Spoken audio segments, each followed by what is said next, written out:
राजा बाबा का खत आया। पढ़ के सुनाओ। सबको प्यार लिखा है और अपनी खैरियत लिखी है, और अच्छी खबर ये लिखी है कि वो 1 महीने बाद वापस आ रहे हैं। शुक्र खुदा का।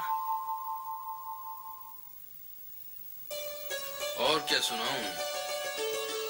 और ये कि वियना जब गया तो दिल्ली की बड़ी याद है, और एक बात सोचकर बड़ा अफसोस हुआ कि हम लोगों ने अपने बुजुर्गों को भुला दिया।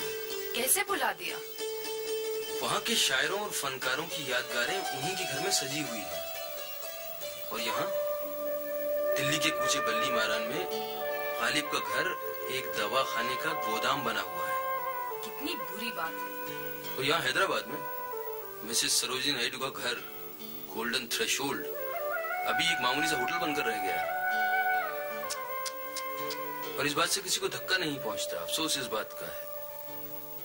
सन 1956 ईस्वी में कम्युनिस्ट पार्टी ने मखदूम को लेजिस्लेटिव असेंबली के लिए अपना उम्मीदवार बनाया और वो अपोजिशन लीडर हो गए। असेंबली की दरो दीवार में आज भी उनकी आवाज सुनी जा सकती है। जनाबे वाला, ये ख्याल गलत है कि असेंबली में आ जाने के बाद हमने जनता को भुला दिया है। हमारी लड़ाई अंदर और बाहर दोनों जगह जारी है और जारी रहेगी।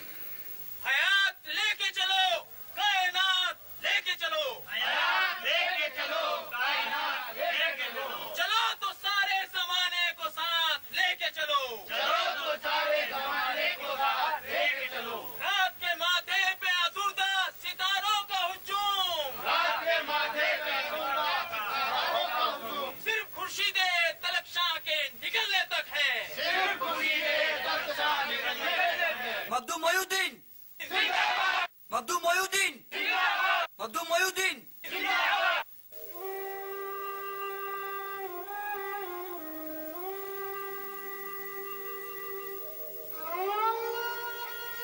क्या बोले चीफ मिनिस्टर साहब? अपील करें कि बरत तोड़ दो। मखदूम बरत उस वक्त तक नहीं तोड़ेंगे जब तक चावल के दाम कम ना हो जाएंगे। अब क्या हाल है इनका? देख लो, डॉक्टर कह गए मखदूम डिलीरियम में है। इस हालत में बहुत सुहाने ख्वाब नजर आते हैं।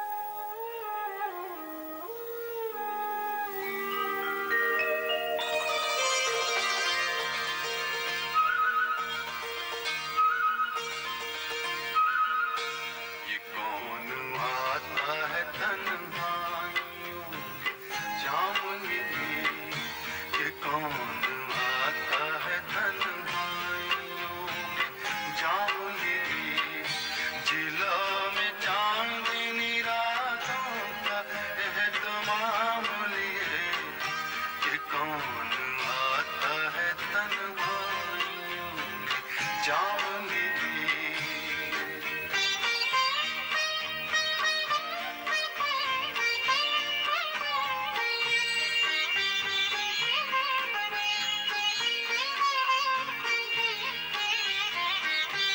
किसी ख्याल की खुशबू, किसी बदन की महक,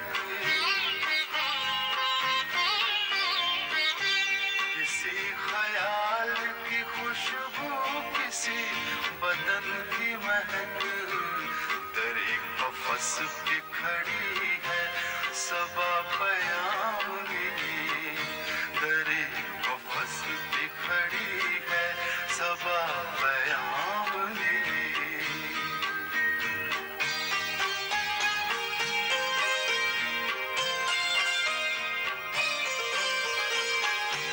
महक महक के जगाती रही नसीम सहर, महक महक के जगाती रही नसीम सहर, लबों पे यार मसीहा नफस का नाम ली, ये कौन आता है तन्हाइयों में जामुनी, जिला में चांदनी रातों का एहतमाम लिए, ये कौन आता है तन्हाइयों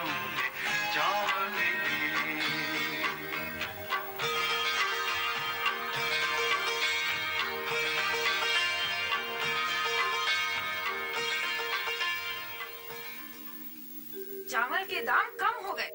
चीफ मिनिस्टर साहब ने कॉमरेड मखदूम को अपने हाथों से संतरे का रस पिलाया। Makhdoom Moinuddin chief minister.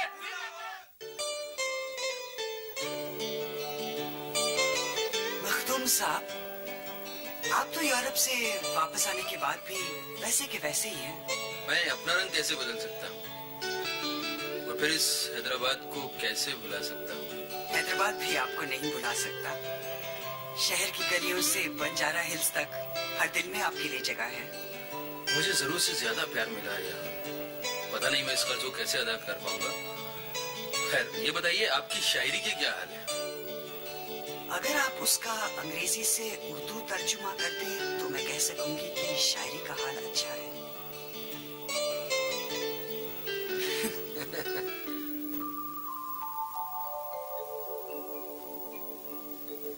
सुनो, शाम कितनी खूबसूरत है। मखदूम साहब, आप मौसम के बारे में बात कर रहे हैं बिल्कुल अंग्रेजों की तरह। अच्छा ये बताइए, मेरे नज़्मों के तर्जुमे किए या नहीं? अंग्रेजी शायरी का उर्दू में तर्जुमा करना बड़ा दुश्वार काम है। आपकी जिंदगी में दुश्वार और मुश्किल ऐसे लफ्जों के कोई मानी नहीं। आप तो हर मुश्किल को आसान कर लेते हैं। अब ये तो आप तर्जुमा सुनकर ही बताइएगा कि मुश्किल आसान हुई है या नहीं। तो फिर सुनाइए ना। चलिए नहीं बैठते हैं। चलिए। आप पहले अंग्रेजी में सुनाइए, फिर मैं तर्जुमा पढ़ के सुनाऊंगा। Wherever I be, whatever the distance,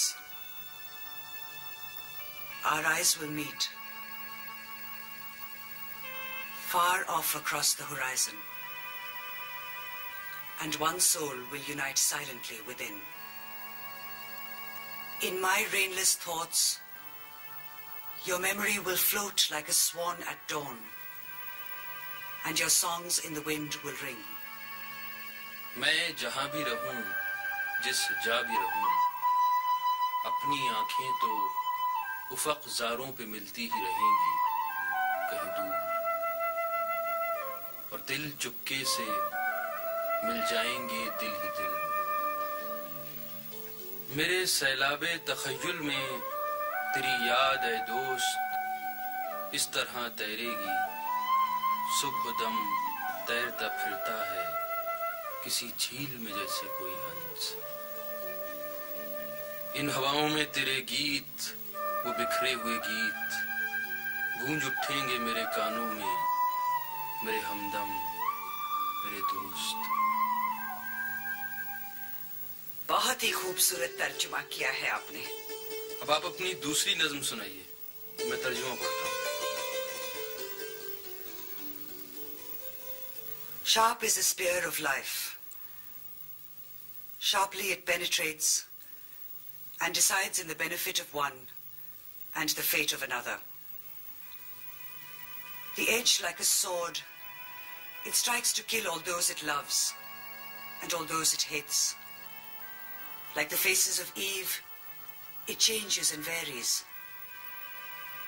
Like a split personality, it leads a double life. जिंदगी नोके सिना, जिंदगी मिसले सिना, जिस्म में जां में उतर जाती है। जिंदगी सूदो जिया, जिंदगी एक दोधारी तलवार, काट देती है बैक जुम्बिशे लब, नफो जरर सूदो जिया। प्यार कट जाते हैं, कट जाती है जान, हुस्न की जुए खुनक, इश्क के शोलों की लपक, बुग़्ज़ व नफरीनो मलामत के सभी कोहे गरा बाल की तरह से कट जाते हैं। जिंदगी नोके सिना। बहुत अच्छा तर्जुमा किया है आपने। पता नहीं किन अल्फाज में शुक्रिया अदा करूं। अब मेरा नाम भी आपके साथ लिया जाएगा। मैं अपनी नई किताब गुलेतर में इन दोनों नज़्मों को शामिल करूंगा।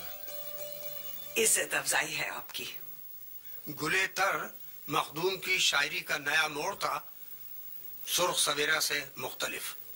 इसमें नज्म का अजीम शायर उसी बांकपन के साथ गजल का शायर बनकर उभरा। फैज ने मखदूम की 2 गजलों पर गजलें कही और फिराक ने इस तरह